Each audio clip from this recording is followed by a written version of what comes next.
Maintenant à la conception des futurs Formule 1 des mers, des bateaux baptisés hydroptères. Explication avec Marc Ivard et Christelle Massé.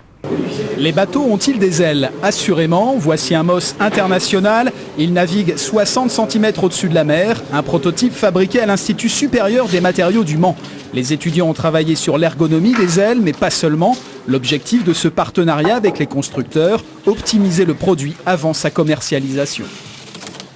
L'école aussi va travailler sur des matériaux, une nouvelle technique de construction des nouveaux matériaux pour permettre une production de bateaux à moindre coût pour pouvoir diffuser ce bateau au plus grand nombre.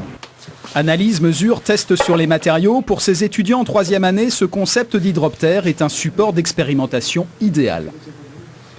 C'est un projet transversal puisqu'il permet d'allier à la fois les compétences théoriques et les compétences pratiques. On a utilisé une grande partie d'enseignement de l'école, c'est-à-dire le calcul de structure, aussi le choix des matériaux.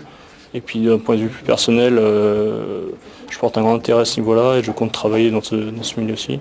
L'Institut supérieur des matériaux du Mans a pour ambition d'offrir une formation au plus proche des contraintes industrielles, un enseignement branché directement sur le monde professionnel.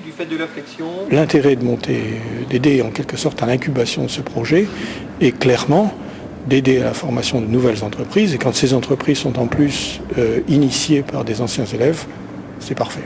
Le MOS International est le premier hydroptère grand public en France. Participer à la conception du dériveur le plus rapide du monde, voilà déjà une belle expérience sur le CV de ces futurs ingénieurs.